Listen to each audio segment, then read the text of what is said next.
Okay, so at this point, we all know that if we want to get better at drawing, we have to draw a lot. Beyond that, I want to talk about the way we should approach practice, as this is how we can get the best out of it while staying motivated and, most of all, not only keeping our sanity, but actually enjoying drawing. As somebody who has been mentoring for about a year now, I have seen the various ways people practice and the approaches they take into their drawing practice on a whole. Many beginner and even skilled artists approach practice wrong, which leads to much frustration and, in some cases, abandoning art completely. Life has enough stresses of its own. We need not allow a passion like art to become one of them. Instead, with the right approach to practice, we can maintain our joy for art whilst also improving.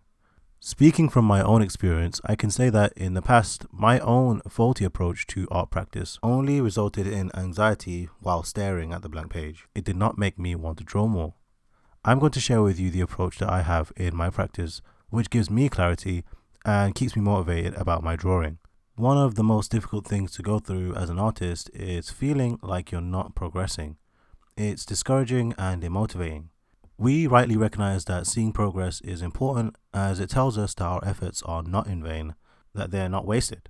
We all want to see ourselves getting closer and closer to becoming the kind of artists that inspire us.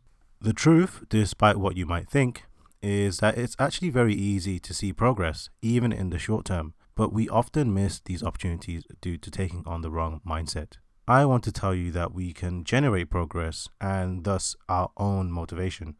However, in order to do this, we must change the way we think of progress. Often we get frustrated because of the gap between our perceived skill and where we want to be.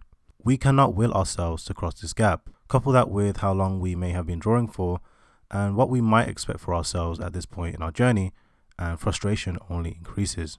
But this whole time, our fixation is in the wrong place.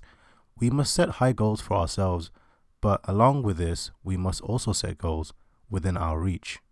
This is the progress that matters the most.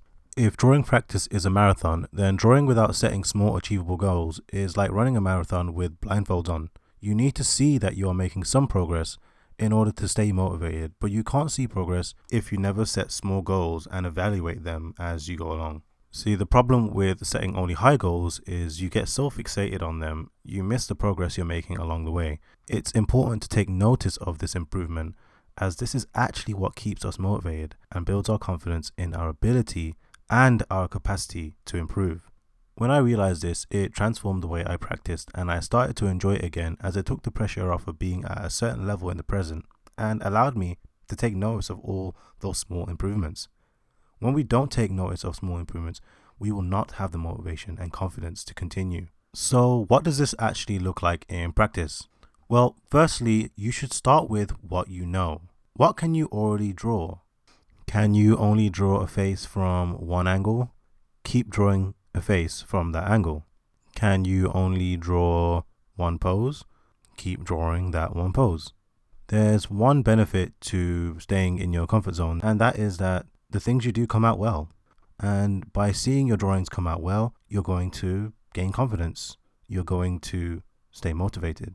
The problem with this, though, is you're never going to improve. So while we keep one foot in our comfort zone, what if we keep the other foot in a slight place of discomfort? This would be a small goal. So let's say you can only draw a head from one angle, and you've been doing that over and over again, and you're in your comfort zone. You might want to try and draw it from another angle, and you might want to practice that over and over again until you actually get it.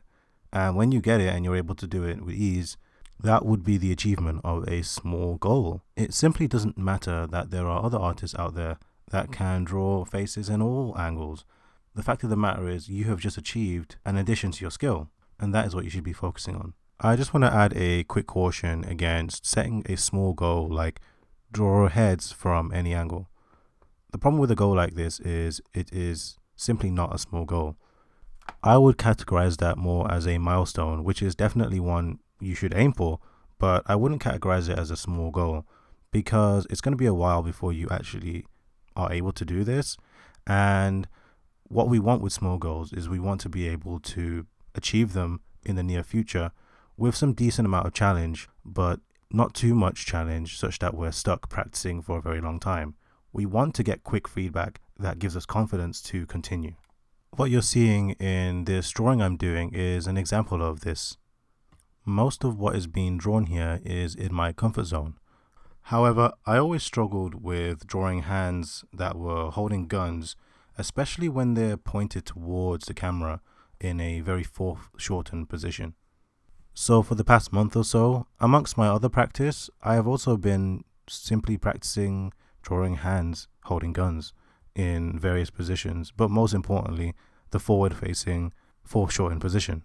What you see here is me attaching what I already know how to do with a new skill that I find quite uncomfortable. Now, admittedly, my example is an advanced one, but like I said, this can just be as simple as learning another head angle. Another issue many encounter is the confusion that arises from not knowing what to study. What fundamentals should I study? When should I study this or that? These are some of the common questions beginners ask themselves, and understandably, this can lead to frustration. We are told that fundamentals are important, but there are quite a few of them. So how does somebody choose what to practice? I believe what you study should be mostly directed by what you want to draw. The person who is frustrated should ask themselves why they started drawing in the first place. What do you want to draw? Nobody can really answer this question for you because it's purely personal, and everybody has different ideas they want to convey, as well as different sources of inspiration. For me, I just enjoy drawing random characters and machinery because I find it fun. But for you, you may want to draw a comic. Maybe you have a story in mind. Maybe you like drawing figures. Maybe you like drawing environments. This is a good place to start, but until we attempt to draw something, we won't really know what to study. Here's what you need to do. Make an attempt at drawing what you want to draw. Forget about how complicated it is for now, or how far-fetched it might be. Make the attempt and try your best with what you know. Let's say you want to draw a comic. Start with the first panel. Draw the scene to the best of your ability, even if that means drawing people as stickmen because you can't draw figures. The next step is the evaluation stage.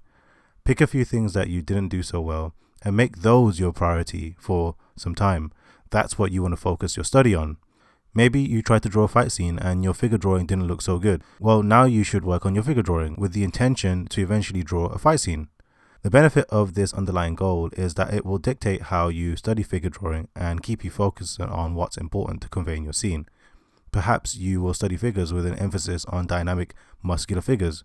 When you have studied for some time, make another attempt at the comic panel and rinse repeat. This is how you direct your own progress. I want to move on to another issue which I've seen, which is an unnecessary preoccupation with sequential learning. It is important not to go full steam ahead into things you're not ready for. After all, I did just make the point that we should be careful with our goals. However, this is a different point entirely. This is about how we often systematize our learning to our own detriment. This type of thinking unnecessarily leads one to worry about when they should learn things and if they're learning things in the right order for that matter. But as I've stated previously, learning should be directed by what you wish to draw, not just for the sake of it, unless that's what you like to do. If this is the case, then we would not expect our learning to be some linear path. Sometimes you may learn things that feel disorderly. Now, if this is overwhelming, then by all means take it easy. I don't expect you to just start learning everything at the same time. I only say this to dispel the idea that we should learn in a sequential way. The idea that you should wait and practice X before Y is not only going to make you bored, but it's just not a reflection of how we learn art. Perhaps you don't learn everything there is to know about perspective because you only need a few things to get you started on a panel you have in mind. Perhaps you struggle a little bit to draw boxes and you can't really draw them in every angle, but that shouldn't stop you from learning to draw a box mannequin, for example. You might find that drawing boxes clicks when you're actually applying it to another situation. You don't need to practice in this neat sequential way. And for the record, I never really did things in a neat order. I just practiced everything and I would selectively focus on some things at different times and neglect some things in other times, and I would mix and match depending on how I felt. Another issue I see is simply the lack of faith that some people have in themselves. This is leading some people to become very frustrated because they just simply cannot see how they will reach the level that they aim for. But at the end of the day, you have to understand that every artist goes through a long period of time of not being good. The artists that do well have faith that their efforts are not wasted, that they will reach the level they aim for eventually. This itself is a motivating force. I have always tried to imagine where I will be in many years from now, and it has always naively motivated me to keep pushing. I welcome this type of naivety. Finally, every artist must find a way to enjoy the process of making art. You see, artists must not see drawing as a means or a chore.